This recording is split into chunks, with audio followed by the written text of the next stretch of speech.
Boa noite a todos. Eu preciso tirar o paletó porque me dá um calorão quando eu começo a falar aqui, aí eu fico transpirando. Assim tá melhor, né? Que a paz e o amor de Jesus enche o coração de cada um de uma maneira especial no dia de hoje. Vou falar para vocês de um personagem bem antigo na Bíblia. Todo mundo já ouviu falar de Abraão, né? Abraão era um homem acostumado a tratar dos rebanhos. Ele era um pastor. E ele era de Ur, na Caldeia. Aí ele resolveu emigrar. Pegou a mulher, os bichos e todos e foi embora, lá para a região da Judeia. Só que Abraão não tinha filhos. A esposa dele, Sara, já tinha uma idade levemente avançada e ela não engravidava. Que naquela época era muito comum, como hoje ainda é. Tem pessoas que não conseguem conceber um filho. E ele ficava muito triste, porque naquela época os filhos eram mão de obra. Era o futuro, era outra geração que vinha para garantir. E ele não tinha filhos. E aí Sara já estava meio para lá de Bagdá, como diz a turma, meio madurinha, eu diria quase caindo do pé, né? E aí eis que aparece um anjo para ele e diz que Sara ia ser mãe. Aí ele começou a rir. Ele disse, mas Sara nem mais tem idade para conceber. Aí o anjo perguntou para ele se ele estava duvidando de Deus. Ele disse que não, ele acreditava. E eis que Sara tem mesmo um belo filho. Daí 9 meses Sara teve Isaac. Isaac era filho de Abraão, né? E aí ele acreditava muito em Deus. Aí ele ficou mais fervoroso ainda. Ele confiava cegamente em Deus. Aí certa vez ele ouviu a voz de Deus dizendo a ele, Abraão, Abraão, vá para a montanha, leve seu filho Isaac e leve lenha, porque lá você vai prestar um sacrifício. A sacrifício eles queimavam animais, queimavam cereais, era o sacrifício que antigamente faziam a Deus, né? Nós hoje sabemos que o sacrifício que Deus quer de nós não é sacrifício, é mudança, é crescimento, é renascimento. E lá foi Abraão montanha acima com Isaac, um molho de lenha nas costas, preparou lá o lugar para fazer o sacrifício e pegou a faca e disse, Senhor, mas onde está o cordeiro para o sacrifício? Aí Deus disse a ele, seu filho Isaac. Abraão tremeu na base, né? Só tinha aquele filho. Aí mais pensou, Deus, né, mandou eu fazer, eu vou fazer. Botou Isaac deitado em cima da lenha. Aí quando ele pegou a faca, Deus segurou a mão dele e disse, não, Abraão, eu acredito na tua fidelidade, no teu amor, mas poupe teu filho. Aí ele escutou um carneirinho berrando lá pegou o carneiro, botou o carneiro lá, queimou e fez o sacrifício para Deus, né? Então eu pergunto a vocês, que fé inabalável, né? Um homem que era capaz de sacrificar o próprio filho por Deus, porque ele acreditava em Deus. Aí nós somos bem mais felizes nessa época. Deus não pede para a gente fazer nada disso. O que Ele nos pede é que nós mudemos as nossas atitudes, que nós melhoremos os nossos sentimentos e que nós possamos viver em paz e harmonia com os nossos irmãos. Aí vocês devem ter dito, o parte do evangelho que ela leu ali foi sobre a cólera, a ira. Quem se enfurece muito, provavelmente vai ter algum problema cardíaco de fígado. Mais provavelmente cardíaco. Porque cada vez que você fica enlouquecido com raiva, você tem uma injeção de adrenalina no organismo que sobrecarrega o seu organismo. Então eu acho que é muito mais coerente e inteligente ter autocontrole. Aprender a contar 1, 2, 3, 4, 5 mentalmente até se acalmar para dar a resposta certa. Porque muitas vezes no momento do desequilíbrio, você diz uma palavra que estraga 20 anos de convivência. Muitas vezes ficar de boca calada é a medida certa naquele momento. É muito mais sábio você esperar a hora certa para você dizer o que tem que dizer. E você dourar um pouquinho a pílula. Porque nem todo mundo está acostumado a receber a coisa assim, crua, né? Tem pessoas que uma verdade dita assim, cara a cara, muito de chofre, a pessoa leva um choque tão grande que não se recupera tão cedo. Então pense bem, analise. Pense se aquele nosso irmão não está precisando de um colinho em vez de uma reprimenda. Pense se aquele não é o momento de você conversar com ele, fazer de conta que não percebeu a grosseria e mais na frente dizer para ele a verdade. Tem uma amiga nossa que outro dia ligou para mim. Ai, mas eu estou furiosa. Por quê? Ah, porque uma amiga foi lá para o Paraguai e eu pedi para ela trazer 2 casacos. Para mim, ela trouxe o casaco, perguntei quanto era, ela disse que era tanto. Eu paguei e levei os casacos para casa. Quando cheguei em casa, eu fui abrir o casaco, estava a etiqueta do preço dentro, era metade do que ela me cobrou. E eu estou furiosa, porque isso é uma falta de amizade.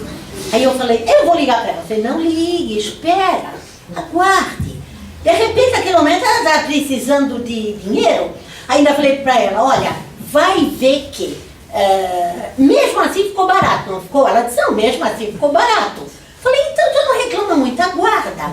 Eu acho que você tem que entender que vai aparecer uma hora em que ela vai dizer para a amiga, brincando delicadamente, olha, a hora que tu quiser me passar a perna, tira a etiqueta antes de me trazer a roupa. Então ela está aguardando. Que vai aguardar. Aí eu achei muita graça. A Milza, ela ficou tão abalada com aquilo, gente, porque não era o dinheiro, ela perdeu a confiança. Gente, por uma besteira, um dinheirinho de nada, uma coisa, a pessoa faz com que o outro perca a confiança nele. Era muito mais fácil ela ter dito, olha, como eu fui pra lá, ajudei o meu colega a pagar a gasolina, não sei o que, não sei o que, então eu vou cobrar um pouco mais caro pra ajudar também na gasolina. Ela teria entendido e colaborado, né? Aí eu disse pra ela, perdoa, deixa pra lá. Fala, nem todo mundo é perfeito. Falei pra ela, inclusive, a gente não é. Ela disse, é. Mas ela tá assim, acho que por dentro, fervendo de vontade de falar, né? Mas tá se controlando. Já faz um mês, ela tá conseguindo se controlar. Então, a gente tem que confiar em Deus, mas a gente tem que fazer a parte da gente. Abraão confiou em Deus ao extremo.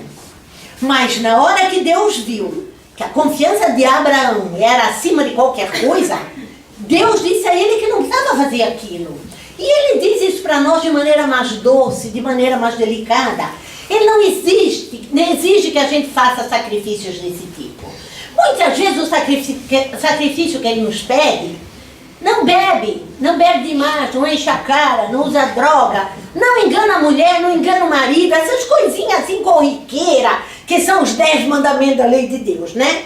Aí a gente diz assim, mas eu nunca traí a minha mulher, né? Eu nunca traí o meu marido. Quantas vezes você olhou para a mulher do outro e disse, mas que pedaço de mulher! E teve maus pensamentos? Aí Jesus disse assim, pensastes, já o fizeste. Então tome cuidado também com o pensamento, porque o pensamento é uma porta. A coisa vai se infiltrando, quando você vê, você já está pulando por riba do muro, como diz caipira, né? Então vamos nos controlar, vamos pensar positivamente.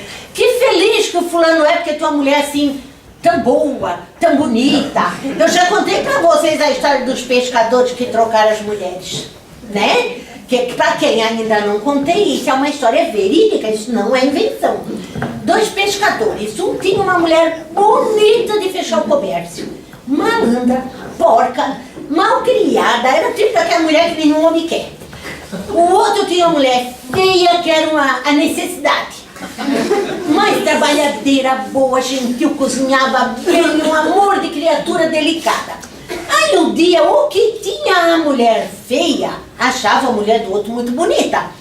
Aí o que tinha a mulher bonita, aí ele propôs para aquele que tinha a mulher bonita, escuta, tu não quer trocar a tua mulher que é minha, com a minha? Aí o outro disse, troco, mas o que tu me volta? Quer dizer, ele estava dando a mulher bonita. Aí ele disse, olha, eu volto uma porta e um espinhel. Acreditem se quiserem trocar as mulheres. Aí o outro que levou a bonita para casa foi feliz da vida. O que levou a feia saiu no lucro, porque a feia é trabalhadeira, boa, e tudo o que ele queria numa mulher. Aí daí um mês, o que levou a mulher bonita veio destrocar. Aí ele disse, não, destroco mais. Não, mas não. Gostei da sua mulher, ela é bonita por dentro. Pronto. Aí aquele que levou a mulher feia, casou com ela, teve um monte de filhos e viveu feliz. E o outro que levou a mulher bonita, só faltar querer matar a mulher de vez em quando, né? Então, gente, não é a beleza física que vai decidir se uma relação vai ser uma boa relação, se você vai ser feliz ou não. Porque os seres humanos têm algo mais aqui dentro. E outra coisa que é, assim, irrevogável. Todos nós um dia envelheceremos. Todos nós um dia vamos deixar de ser mocinho, novinho, bonitinho, lampeirinho. Quem se apaixona ou se casa só pela aparência, tá roubado. Porque pode até ficar uma pessoa bonita, simpática, até ficar idoso, mas idoso vai ficar. E isso todo mundo vai ficar um dia. Então eu acho que isso é sabedoria. Você saber aceitar que você foi feliz, que você está vivendo, que você ainda é útil. Quando as pessoas me encontram no supermercado, me perguntam: por que você não pinta o seu cabelo? Aí de vez em quando eu tenho vontade de dar uma resposta mal criada, mas eu me controlo, né? Controlo a ira e digo assim: porque eu não quero. Mas você ia ficar uns 10 anos mais nova. Aí eu espero, mas quem te disse que eu quero ficar 10 anos mais nova? Deixa como eu tô, que está muito bom, né? Que eu ficar 10 anos mais nova, porque eu tenho que trabalhar ainda por mais 10 anos. Não. Tá bom assim. Aí os outros dizem: nossa, ela é tão velhinha, coitadinha, né? Mas deixa assim tá melhor. Então, gente, a gente aproveitar a vida, viver a vida, fazer as coisas certas, ter uma certa sabedoria para lidar com as coisas, é muito bom. Porque você não vai dormir todo dia frustrado. Quando eu me deito, eu faço a minha prece, agradeço a Deus por ter tido saúde e força suficiente para ter desempenhado as minhas tarefas daquele dia. Tem dia que se alguém botar a mão na minha boca, vocês são convidados para o enterro no outro dia. De tão cansada que eu tô, mas feliz, com sentimento de realização, porque eu fiz tudo o que eu tinha que fazer.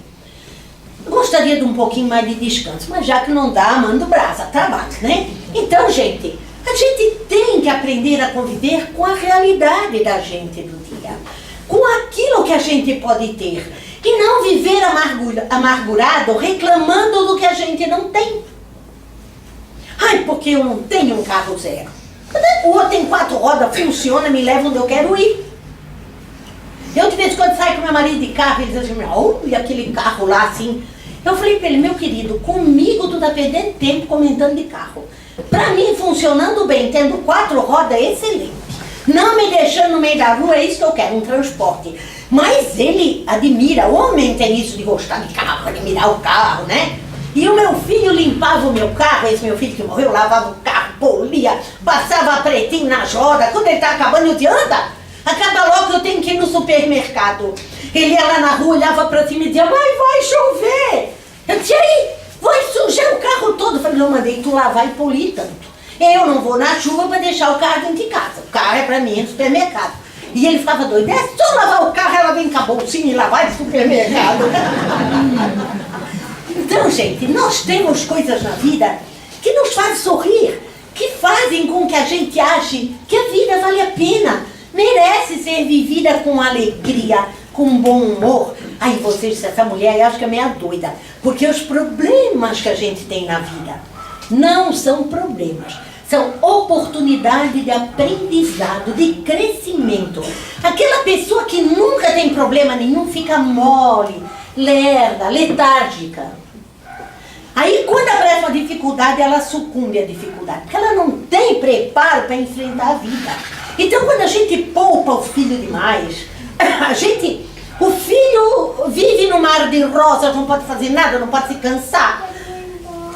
Eu quero um tênis de marca de não sei quanto. Mesmo que eu não tenha dinheiro, eu vou comprar a prestação e vou dar. Não, isso está errado.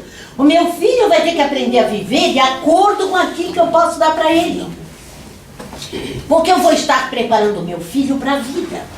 Eu vou estar preparando o meu filho para enfrentar as dificuldades. Muitas vezes eu preciso dizer não para o meu filho. Porque sei que se ele pegar uma faca, ele vai acabar se machucando se ele quiser. Então a sabedoria está em saber dosar as coisas. Minha filha dizia assim: mas a minha amiga tem um tênis de não sei quanto. Eu dizia para ela: e não pode sair na rua de tênis. porque vai ser assaltado e vai voltar descalço para casa. Então é melhor que tu não tenhas um tênis muito caro, tenha um tênis mais baratinho, tu vai calçado e volta calçada. Tu não vai voltar descalço nunca. Aí ela aceitava. Então hoje, ela vai educar a filha da mesma maneira. Para viver de acordo com o que ela tem. Me desculpe, mas minha garganta meio irritadinha. Hoje eu estava mexendo com umas coisas que tinha mofo. É que eu me mudei e deixei um monte de coisa dentro das caixas. Mas aquilo já estava me dando nos nervos, porque quando eu abri o cheiro de mofo, agora tem que lavar um monte de coisa. Mas faz parte. Vou lavando em doses homeopáticas, devagarzinho. Então, gente, no tempo de Abraão, no tempo de Jesus ou agora, enfrentar a vida é a maneira de crescer, é a maneira de evoluir, é a maneira de sair vitorioso. Quando a gente fechar os olhos e 4 pessoas carregar a gente na horizontal, né? Para botar lá naquele lugarzinho. Aí nós vamos deixar aquele corpinho que a gente não precisa mais e vamos para o outro lado da vida. Aí quando chegarmos lá, nós mesmos vamos nos analisar. Não espere que vocês vão encontrar lá um anjo com chicote para chicotear todo mundo, por que não?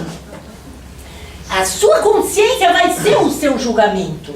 Esse negócio de gente que diz para vocês que o diabo está esperando vocês com um carro para levar para o inferno, não acredite. O inferno a gente faz aqui na terra mesmo, a gente começa a já viver aqui. Quando a gente não consegue conviver com ninguém, quando a gente vive amargurado, opressivo, com medo, preocupado, não relaxa nunca, já está vivendo no inferno em particular, com todos os requintes de crueldade.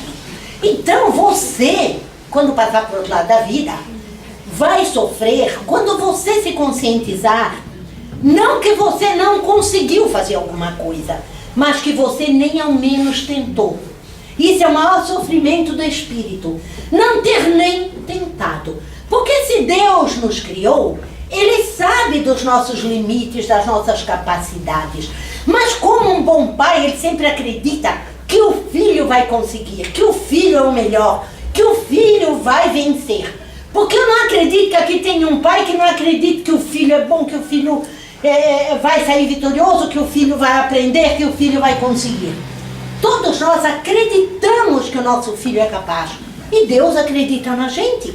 Porque se nos botou aqui, com tudo de mão beijada como a gente tem, para tentar outra vez, depois da gente ter errado não sei lá quantas, é porque Ele confia em nós, Ele acredita em nós. E se Ele acredita em mim, quem sou eu para não acreditar na minha capacidade? Eu não tenho direito de não acreditar em mim mesmo. E de não acreditar também no meu próximo. Eu tenho que ter confiança no meu próximo, eu tenho que ter confiança no meu filho, no meu marido, na minha esposa. Porque tem aquelas pessoas assim neuróticas. Ah, não vou deixar minha mulher sair sozinha de casa, porque tem um monte de mulher que engana o marido. E vice-versa. Aquela mulher que vai numa festa com o marido, fica com ciúme até da própria sombra. Não vale a pena. Ninguém é de ninguém. Isso é uma frase muito sábia. E meu avô um dia me disse, ele me chamava de crioula, ele não enxergava muito bem. Mas ele me chamava de crioula. Porque eu era branca que era bicha de coco. E ele me chamava de crioula, tipo, minha mãe, ele não enxergava muito bem. Ele um dia disse assim, olha, você quer saber se alguma coisa é tua? Pega um punhado de água dentro da mão, assim, aperta. Aí eu disse assim, mas vovô, sai tudo pelas meio dos dedos. Ele disse, pois é. Aí prova que nada é da gente.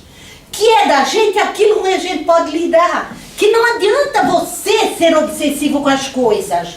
Porque o que é nosso, vem espontaneamente, fica o tempo que tem que ficar, o tempo que não é para ficar vai. Então não adianta você perder a vida, perder os dias, perder a alegria, perder o sono, se preocupando. Ai, será que a vizinha está de olho no meu marido e vice-versa? O vizinho na minha mulher? Não vale a pena. Temos que ter confiança em nós mesmos. Como diz a turma, acreditar no próprio taco. Né? A gente saber que a gente tem valores. Tem defeitos? Tem. Mas também tem qualidades. E procurar se aprimorar, procurar melhorar, procurar entender aquela pessoa que vive com a gente, que também não é perfeito, assim como a gente não é. Então, para viver uma vida em harmonia, nós temos que confiar em Deus, mas fazer a nossa parte. Aí nós vimos assim em várias partes do Evangelho, no Antigo Testamento, no Novo Testamento, o que a confiança faz. Eles queriam invadir Jericó, mas Jericó era cercado por muralhas fortes e altas. O que Deus disse para eles? Peguem as trombetas, se perfilem em volta das muralhas de Jericó e soprem com bastante força que as muralhas vão ruir. Ah, todo mundo se pôs em volta das muralhas de Jericó com aquelas cornetas lá, aquelas coisinhas. As muralhas despencaram-se. Porque todo mundo botou energia, todo mundo acreditou. E eles formaram um campo de energia, um campo de força em volta. E as muralhas caíram, eles invadiram Jericó. Aí tem várias passagens assim de lutas que... Davi e Golias. Davi tinha 1,5 metro, magrelo, era um pastor. Golias era o campeão dos filisteus. Mais de 2 metros, enorme, grande, era uma montanha. Davi matou Golias com uma funda e uma pedrinha no fundo do rio. Pá, na cabeça, o Golias caiu, ele pegou a espada do Golias, caiu 2 mãos, quase um cantinho, tchum, decepou a cabeça do Golias. Por quê? Porque ele acreditava em Deus, ele acreditava que ele era capaz. E ele estava defendendo o próprio povo.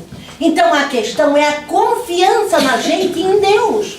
É acreditar que nós somos capazes. Ele nos criou a sua imagem e semelhança. E nos criou únicos. Não existe um outro ser igual a gente no universo.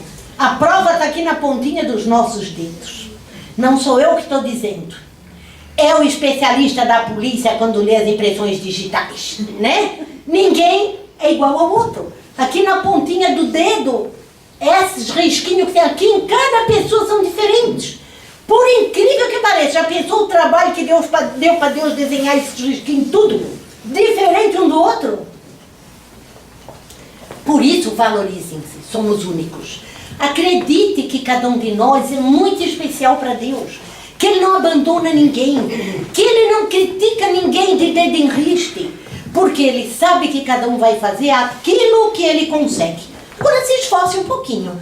Porque também você sentar lá e achar que vai cair tudo no seu colo de mão beijada, vai cansar, porque não cai.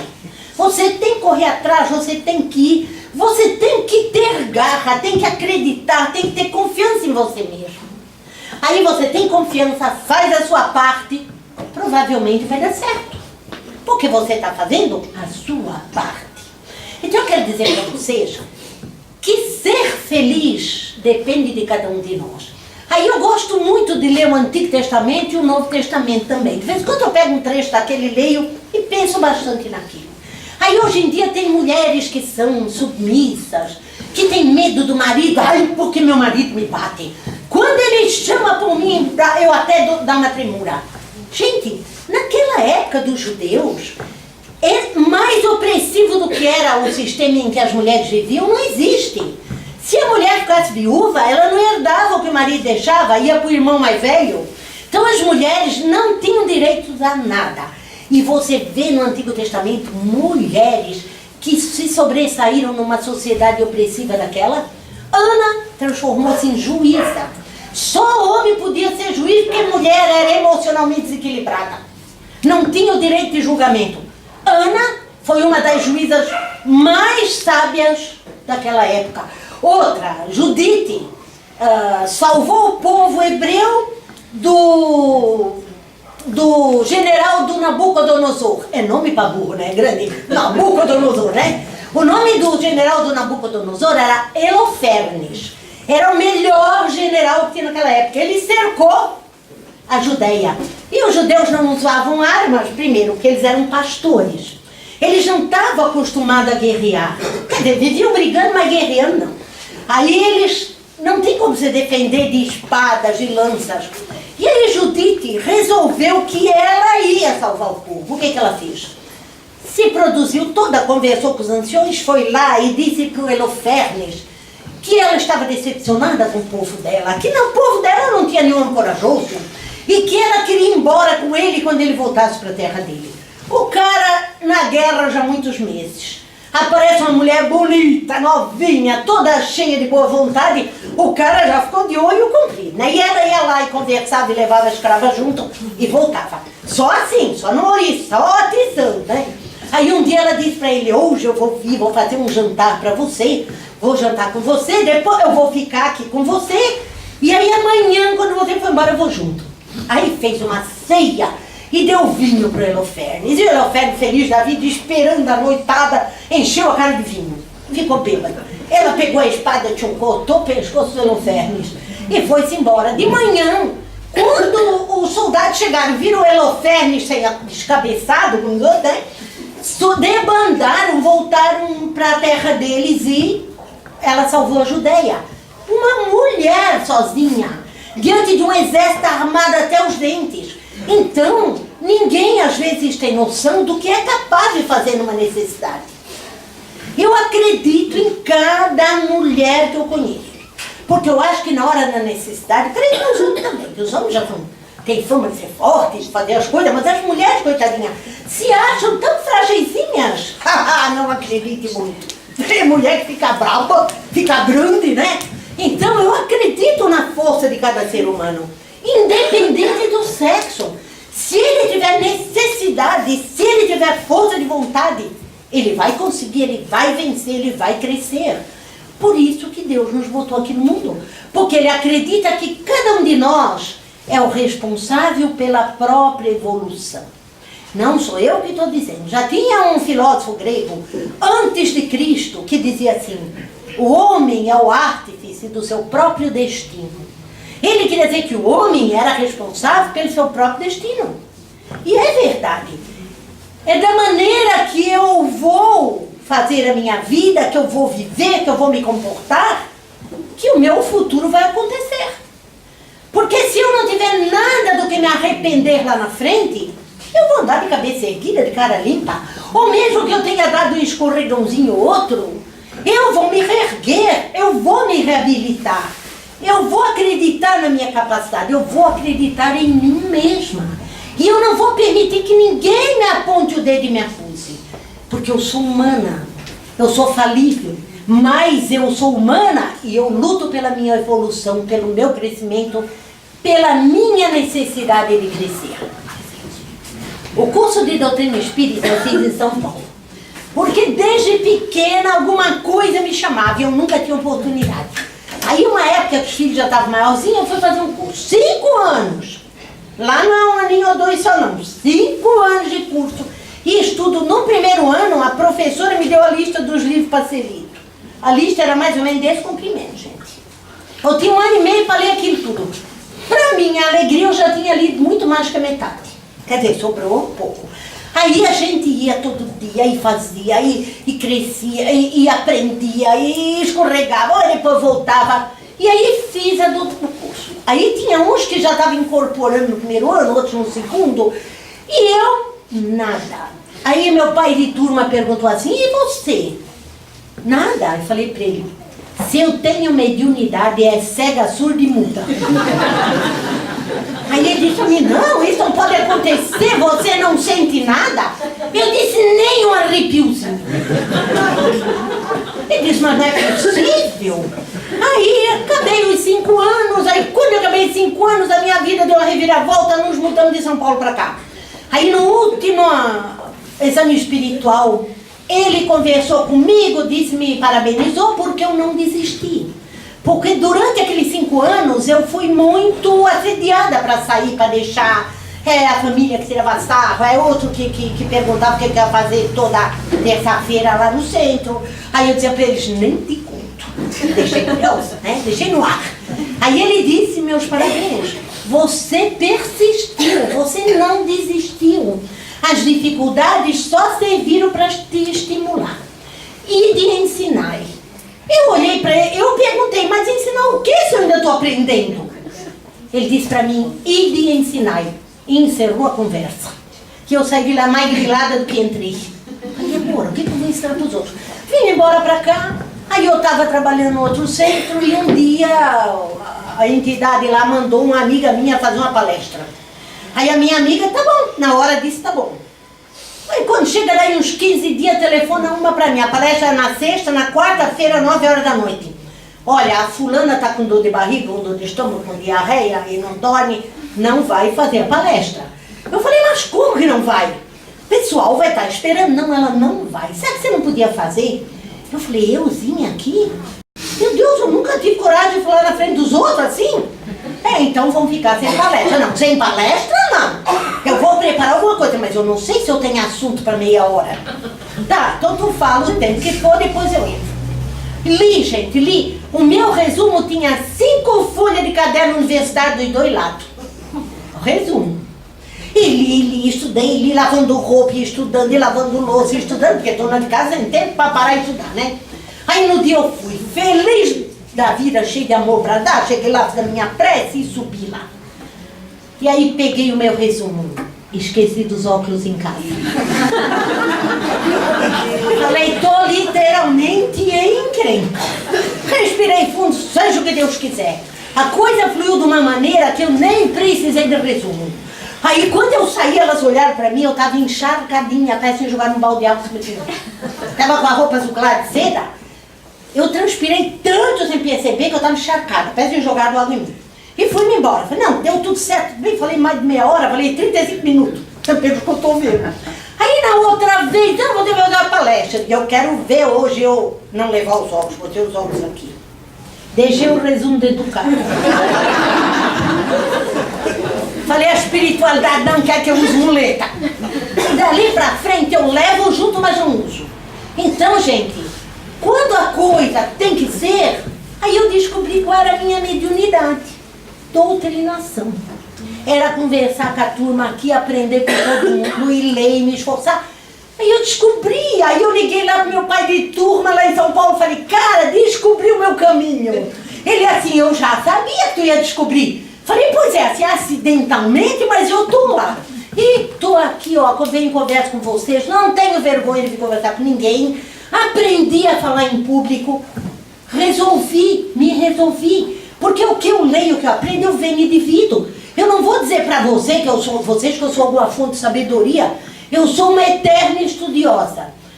O meu marido outro dia disse para mim que eu sou de fazer curso e ler, tá sempre lendo tudo. Meu marido disse assim para mim, me escuta aqui, mulher, para que tu quer aprender tanto? Eu disse para ele, olha, cá entre nós, dizem que o espírito é como um chip de computador. Você aprendeu, fica gravado na placa. Então estou me preparando para a próxima encarnação. Aí ele olhou para mim e disse, eu sempre desconfiei que você era minha maluca. Falei, agora você tem certeza. Mas é verdade. Tem horas que eu preciso de alguma coisa naquele momento e eu percebo que eu já sei. Eu era pequena, meu avô me ensinava sobre ervas medicinais. Tem as cultivadas e tem as espontâneas. Descobri isso também depois de velha. Aí meu avô ia capinar, ele era agricultor, eu ia lá passando férias com dele e dizia, isso aqui serve para tal coisa. E isso serve para tal coisa. E eu pequena. Aí a minha avó disse assim, você fica perdendo tempo, homem, mostrando isso aí para uma criança pequena, o que ele vai aprender? Aí em São Paulo, eu já madura, meus filhos pegaram um negócio na escola. Era sobre ervas medicinais, cultivadas e espontâneas. Gente, eu em uma semana consegui 65 tipos de ervas diferentes. E eu sabia para que cada uma servia. Aí eu disse, tá bom, o que meu avô me ensinou veio à tona naquela hora. Aí depois de muito tempo eu descobri que na outra encarnação eu era curandeira. Eu dava chazinho, ervinha, mezinha para todo mundo. Então estava no meu chip aquilo, né? Então, gente, o que nós aprendemos nunca é desperdiçado.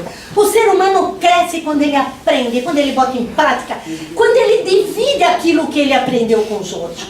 Eu sou muito de chega uma vizinha chorando, triste, eu lá faço um chazinho de erva cidreira, capim-limão, camomila, o que eu tenho ali na mão. Eu tenho lá um pouquinho plantado no quintal, faço um chazinho e sento e começo a conversar, conto uma história, ela toma uma xícara de chá e sai lanteirinha e bem. Porque o que ela precisava na realidade era um colinho às vezes. O chazinho é só uma maneira da gente conversar e compartilhar alguma coisa. E não era o chazinho que ela precisava de alguém que ouvisse ela contar o que estava afligindo naquela hora. Então diz que ouvir é o melhor remédio para quem precisa ser ouvido. Passar a mão nas costas, abraçar a pessoa, animar, fazer com que a pessoa se sinta importante e especial. Quem de nós não gosta de se sentir especial? Quando o marido ou a mulher ou uma amiga chega e diz, nossa, hoje você está bonita. Ou hoje a sua comida está maravilhosa. Mesmo que não esteja, aquelas pessoas que naquele dia estavam com fome igual, né? Estavam com um pouco mais de fome, porque diz que gato com fome lambe sabão, né? O meu avô já dizia gato com fome lambe sabão. Então, mas, ai, não, a comida está tão boa. Você se sente grato por aquela pessoa, porque o seu esforço teve alguém que reconheceu. Então, gente, sintam-se especiais. Saibam que vocês vão conseguir, vão crescer, vão evoluir. A doutrina espírita não nos proíbe nada. Ela exige que nós tenhamos uma fé raciocinada. Você tem que ler, investigar, ouvir e ver. Você tem que raciocinar, ver se aquilo está certo, pesquisar, ver se aquilo te serve. Se aquilo você acha que é possível. Essa é a fé que a doutrina pede da gente.